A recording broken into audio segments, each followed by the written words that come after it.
Well, it's that temp inside. Today is Saturday,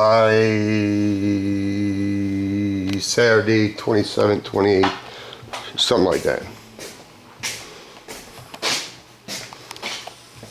Got me an old school bubble for my dad's old helmet. Things are pricey, like 20 some bucks for a bubble.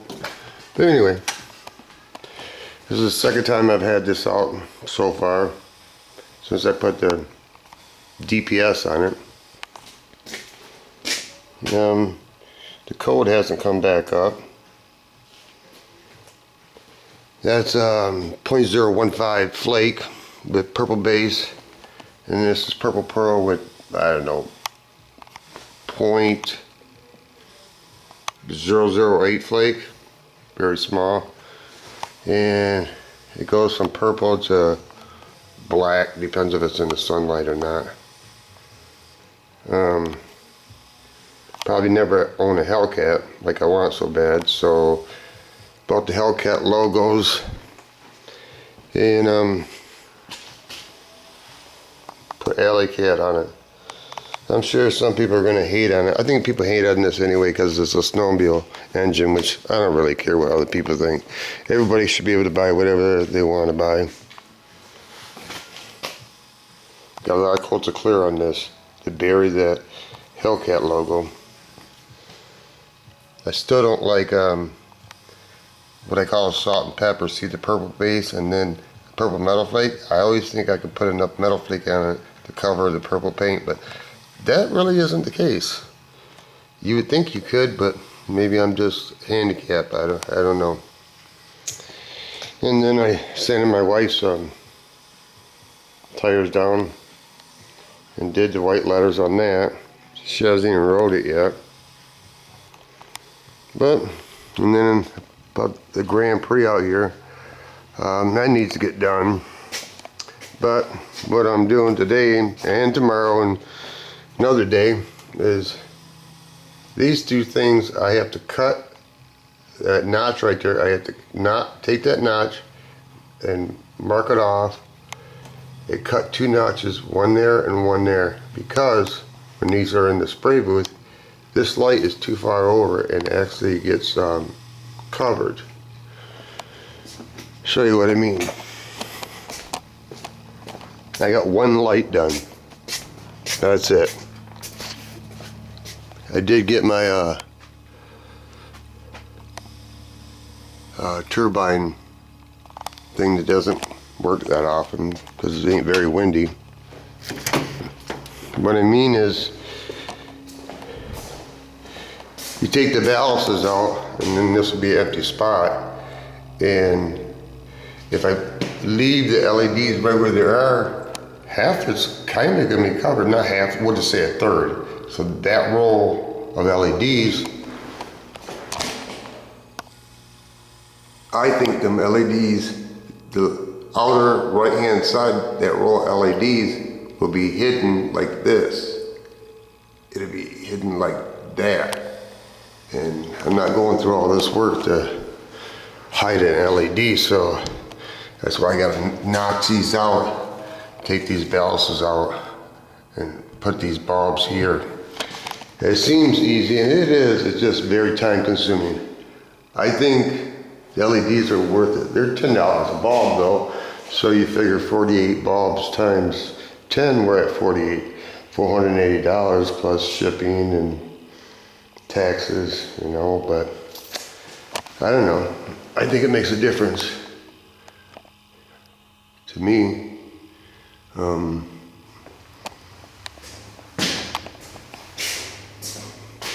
See that one bulb it's kind of covered. I want to get every bang for the buck. That's what I'm going to be doing for I don't know how many days. A few. Quite a few.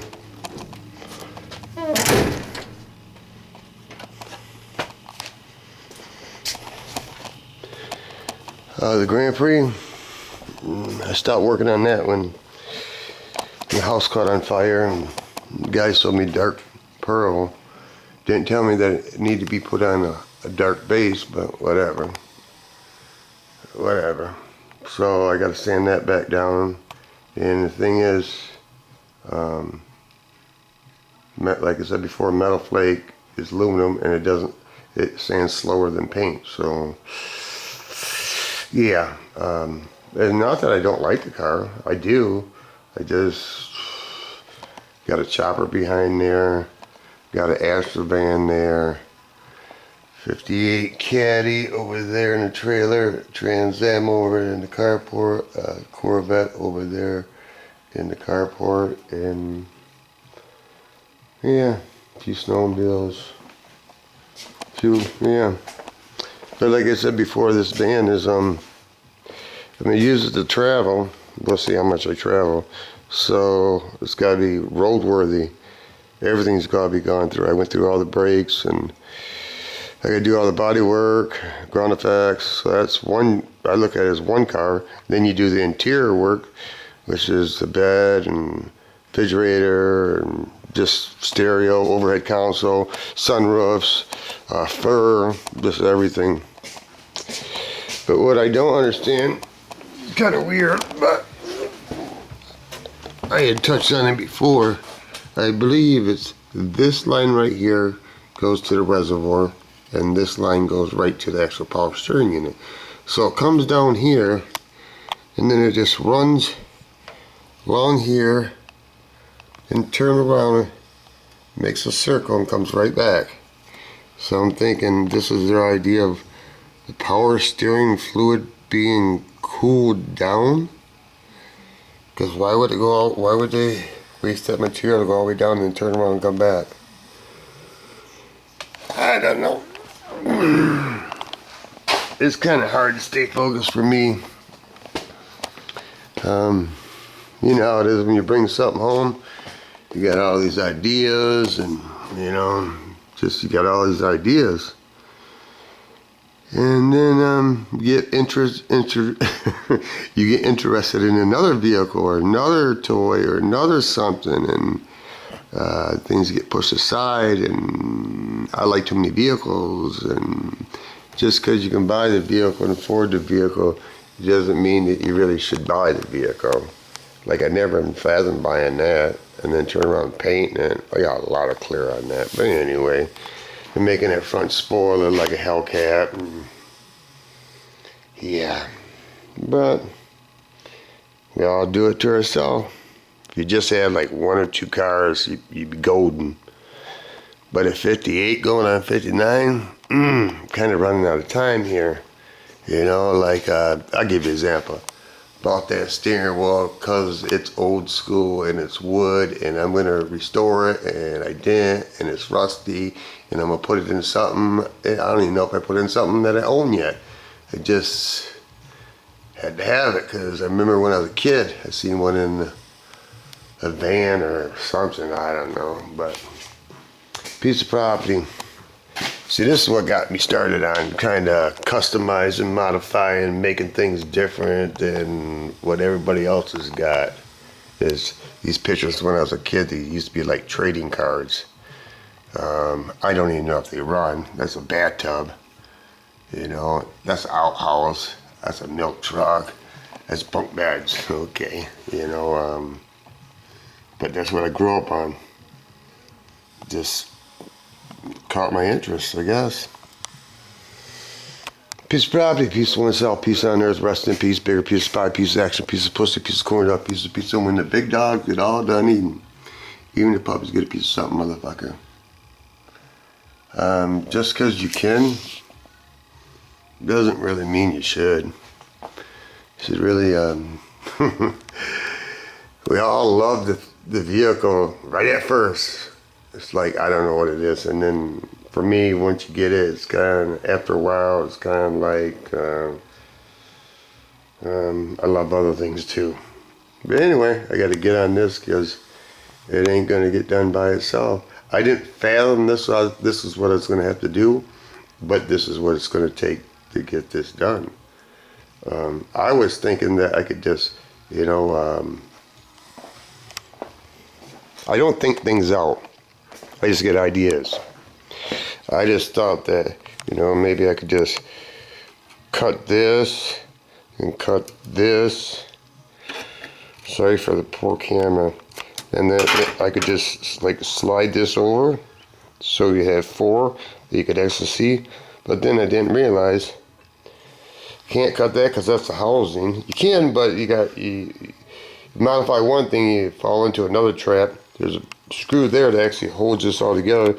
There's a screw there, and then there's these little clips right there. 1, 2, 3, 4. So you got to take that all in consideration. So basically, it's easier just take these all apart, hog this out. You know, take this pattern, bring it over here, hog it out, which this is already hogged out, so it doesn't fit beautiful. Nothing I do fits beautiful. Nothing I do is perfect. I try really hard, but I just am not a perfect man. Sometimes things are very discouraging, and if I can teach you something, let me teach you this. Better to be discouraged trying something than just to sit home and not try nothing, because you gain no knowledge.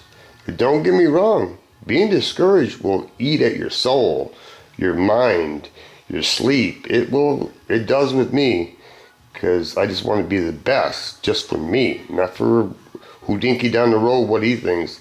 I just want to be the best. And when things don't work out like my paint, yeah, it bothers me. It bothers me a lot because I got a lot of time into it. I put a lot of effort into it. If it wasn't for Shut Your Face Garage and James Freddy and other guys on YouTube, my stuff would be more suckier than what it is. To tell you the truth, it really would. Yeah, so don't get discouraged. Just put the hours in. A friend of mine said a long time ago, Ronnie B, he's the one that made me start kind of believing in myself. What I mean, believe in myself, I don't think I'm all that. Fuck that, come on, man, be for real. You guys know me too long.